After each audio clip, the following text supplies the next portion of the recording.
विद्यार्थी मित्रांनो, पीसीबी चा रिझल्ट लागला. ओके, युट्यूब चॅनल एक आहे, त्यांनी रिझल्टचं जरा अनालिसिस केलं होतं. त्यांचं टायटलच होतं की रिझल्ट मध्ये स्कॅम झालेलं आहे. मी तुम्हाला सांगतो, एक लक्षात घ्या, स्कॅम झालेला आहे आणि त्या सरांनी कॉमेंटमध्ये रिप्लाय द्यायला सांगितलेलं मुलांना, की तुमचा स्कोर किती आहे आणि पर्सेंटाईल किती आहे. मग त्यांच्या चॅनलवरचे काही मी कॉमेंट घेतलेत, लक्षात घ्या. की सर मला 97 मार्क आले आहेत आणि 22% आहे. बघा, 97 मार्कला 22. पीसीबी ग्रुप, पीसीबी वर लिहिलंय काय, 86 ला 6% 6 म्हणजे या शिफ्ट मध्ये 86 मार्क पडले तरी तुम्ही 6% वर येताय. याचा अर्थ 94% मुलं तुमच्या पुढे आहेत. म्हणजे काय हुशार मुलांची बॅच असेल, है की नाही.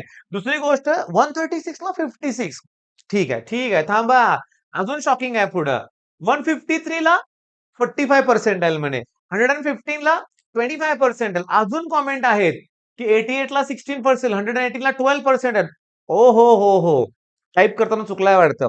163 ला 36, ते पण पीसीबी ग्रुपला. आता मी तुम्हाला सांगतो प्रकार काय आहे तो. हा जो प्रकार आहे ना, याच्यात माझी पण एकदा फसगत झाली होती. ही 2 वर्षापूर्वीची गोष्ट आहे. मी चूक माझी इथं पुन्हा मान्य करतोय. मी माझ्या एका स्टुडंटवर भरोसा ठेवला. ओके. त्याचा स्कोर त्यानं सांगितलेला एक्स्ट्रा. मग मी प्रेडिक्ट केलं होतं. 120 स्कोर सांगितला होता. 120 आणि 93 पर्सेंटाइल आलं होतं. स्टुडंट चांगलाच होता बरं का रे बाळांनो. म्हणून मी चूक केली, विश्वास ठेवला. तसं गेल्या वर्षी पण आरजी सर असतील, गणित अंकचे अंकुश सर असतील, यांच्या बाबतीत पण एका स्टुडंटमुळं दोघांनाही थोडा त्रास झाला होता. त्या स्टुडंटनं रिझल्ट एडिट केला होता. लास्ट इयरचीच गोष्ट आहे. तसं मला काय सांगायचं, त्यावेळेस काय झालं की 120 प्लस स्कोर सांगितला मला.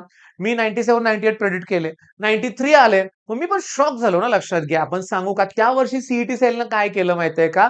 आन्सर की पुन्हा ओपन केली.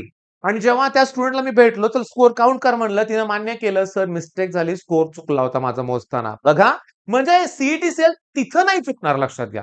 तिथं चुकणार नाही. पण काही फ्रॉड झालेत हे मलाच मान्य करावं लागेल. सीईटी सेल कडून म्हणत नाही मी. सीईटी सेल कडून नाही. आता एनटीए फ्रॉड करत नाहीये. काही लोक करतात. नीटचा स्कॅम बघताय तुम्ही, लक्षात घ्या. म्हणजे काय प्रॉब्लेम आहे, की लोकांकडून फ्रॉड होतोय बरं का, एजन्सीकडून नाही होत. म्हणजे सीईटी सेल पैसे घेऊन रिझल्ट बदलत नाही. की काही लोक असतील ते करत असतील. म्हणजे 10वी ला कमी मार्क आहेत, हायर पर्सेंटाइल, अशा केसेस आपण बघितल्यात. पण आता इथं मी सांगतो या मुलांना, हे जे टाइप करतायत ना, मी आता त्यांची नावं हाईड करून ठेवलेत बरं का, लक्षात घ्या. तर वेगवेगळ्या चॅनल खाली जे तुम्ही कॉमेंट करत असतील ना मुलं, की पीसीबी वाले एवढ्या स्कोरला एवढं चाललं, तेवढं चाललं. मी काय म्हणतोय, तुमचा तुमचा रिझल्ट आम्हाला 80, 87, 31, 80, 64 या नंबरवर पाठवा. बरोबर तुमचे ना आन्सर की पण पाठवा, डाउनलोड केलेले बरं का. आन्सर की डाउनलोड केली नसेल ना, तर तुमच्या तोंडी मार्काला काही अर्थ नाहीये बरं का. दुसरी महत्वाची गोष्ट म्हणजे फिजिक्सचं पर्सेंटाइल वेगळं दिलंय, केमिस्ट्रीचं पर्सेंटाइल वेगळं दिलंय, बायोचं पर्सेंटाइल वेगळं दिलंय. त्याची काही ॲव्हरेज निघत नाही बाळांनो. म्हणजे काय सर, आम्हाला फिजिक्स, केमिस्ट्रीला 96, 98 पर्सेंटाइल आहेत.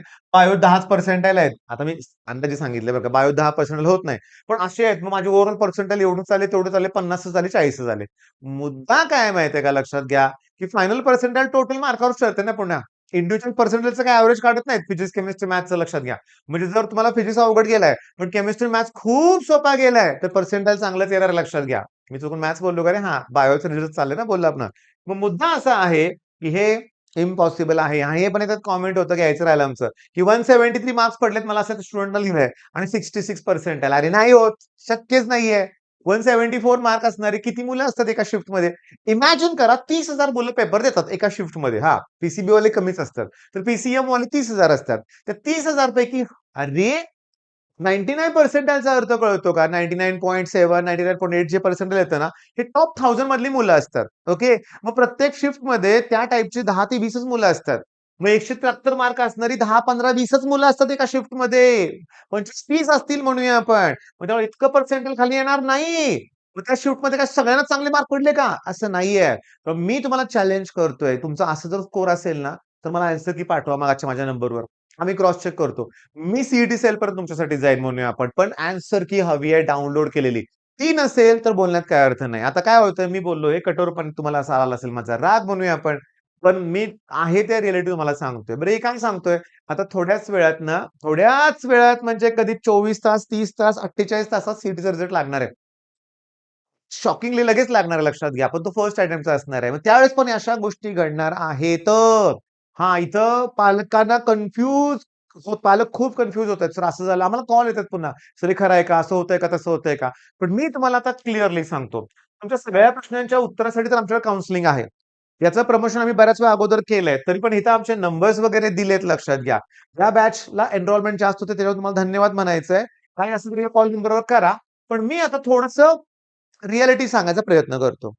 दरवर्षी माझ्याकडं 100 प्लस स्टुडंट असतात ऑफलाईनमध्ये. ओके.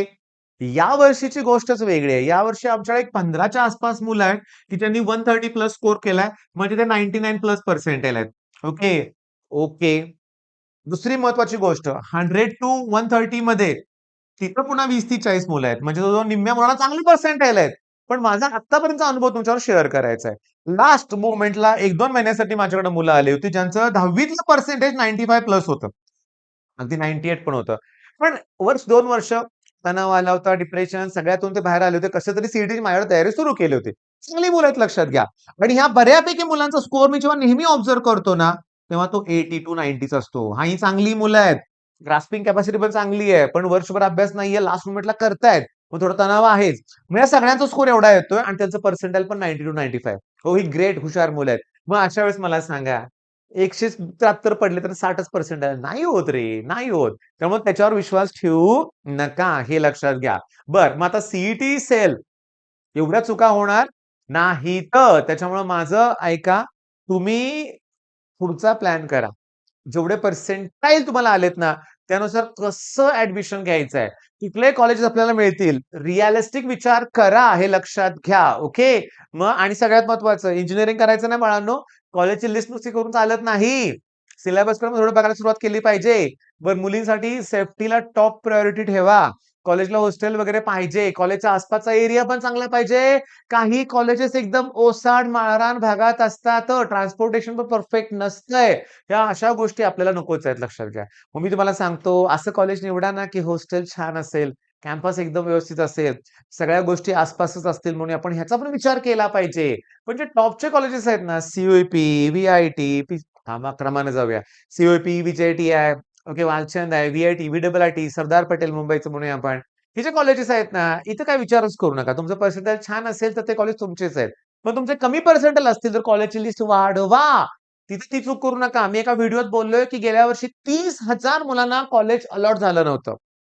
पण इंजिनिअरिंग प्रोसेस पूर्ण होते ना, बऱ्यापैकी स्पॉटच्या अगोदर तेव्हा लक्षात येतं 8,000 जागा शिल्लक असतात.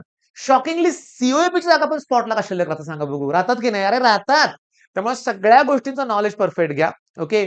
डॉक्युमेंटेशनमध्ये उशीर करू नका. ती टॉप प्रायोरिटी ठेवा. ओके. आणि या प्रीमियममध्ये आम्ही तुमची सगळीच कामं करून देतोय. ओके. सगळंच आम्ही जबाबदारी घेतोय. त्यामुळे अतिशय कमी ॲडमिशन्स आहेत. फारच थोडे मोजके ॲडमिशन शिल्लक आहेत. तुम्ही या नंबरवर कॉल करून तुमचं ॲडमिशन कन्फर्म करा. All the best.